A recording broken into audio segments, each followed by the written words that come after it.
নমস্কার বন্ধুরা, সুপার শাশুড়ি কিচেনে সবাইকে স্বাগত। আজকের রেসিপি মোরলা মাছের চচ্চড়ি।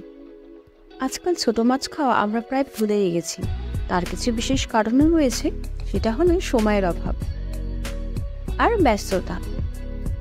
এই ধরনের ছোট মাছ কাটা ধোয়া ভীষণ ঝামেলা।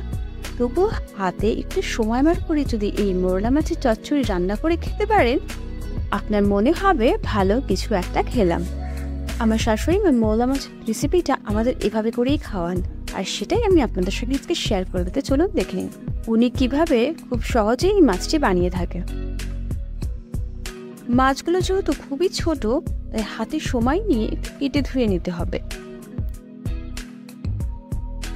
মোরলা মাছে আলু, বেগুন এগুলো দিলে বেশ ভালো লাগে।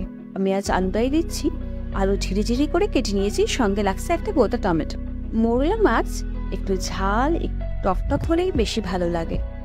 এবার কড়াইতে তেল দিয়ে মাছে সামান্য হলুদ নুন মাখিয়ে এই মাছগুলোকে কড়া করে ভেজে নেব।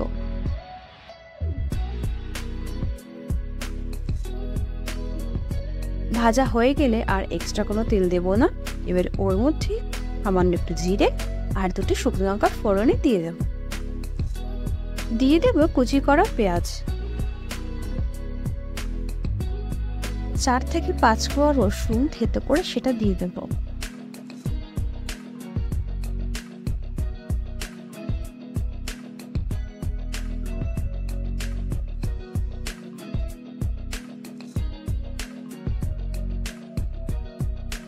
আর ঝিরিঝিরি করে কেটে রাখা আলুগুলো।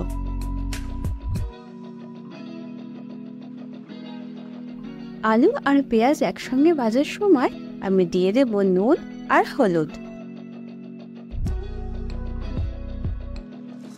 পেঁয়াজ ও আলুটাকে প্রথমে হালকা নরম ভাজা ভাজা করে নেব। 2-1টা কাঁচা লঙ্কা ছিঁড়ে দিতে পারেন, বেশ ভালো লাগবে। এইবার এর মধ্যে দেব শিলে বাটার মশলাটা বহুবার দেখিয়েছি বলে আর বিশেষ করে দেখালাম না। মশলা রয়েছে আদা, জিরে, শুকনো লঙ্কা ও কাঁচা লঙ্কা মিশিয়ে শিলে বাটার একটা পেস্ট। টমেটোটা কেটে দিয়ে দিচ্ছি। শুকনো লঙ্কা 3 থেকে 4টে দিলে হয়ে যাবে, সঙ্গে কাঁচা লঙ্কা আপনি 2টো দিতে পারেন। মোরলা মাছের কালারটা একটু লাল লাল হলে তবেই বেশি ভালো লাগে, তাই আমি শুকনো লঙ্কার পরিমাণটা বাড়িয়ে দিলাম। এবার মশলার সঙ্গে সমস্তটা কষাবো।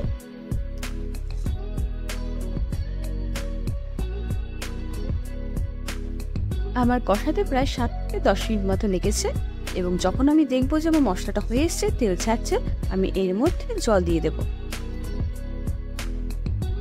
মোরলা মাছ মাখা মাখাই ভালো লাগে, তাই খুব বেশি জলের প্রয়োজন নেই।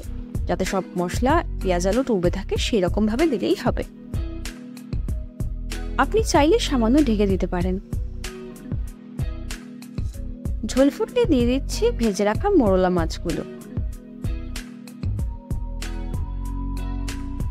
এবার তেল ছাড়তে শুরু করেছে ও মোরলা মাছে একটা সুন্দর রং ধরেছে। এবার এই রং ধরে আমি এটাকে নামিয়ে নেব আর দিয়ে দেব উপর থেকে ফ্রেশ ধনিয়া পাতা। মনে রাখবেন, মোরলা মাছ আর ধনিয়া পাতা কিন্তু একে অপরের দোসর। মোরলা মাছের ধনিয়া পাতা ছাড়া একদম অসম্পূর্ণ, তাই কোনো মতেই এটা স্কিপ করা যাবে না। তবে আর কি, সময় নিয়ে একদিন বানিয়েই ফেলুন মোরলা মাছের চচ্চড়ি। আর আমাদের চ্যানেল আপনাদের কেমন লাগলো, আর ভিডিওটা ভালো লাগলে লাইক অ্যান্ড সাবস্ক্রাইব করে আমাদের পাশে থাকুন। আবার একটা রেসিপি নিয়ে আসবো, ততদিন সবাই ভালো থাকুন।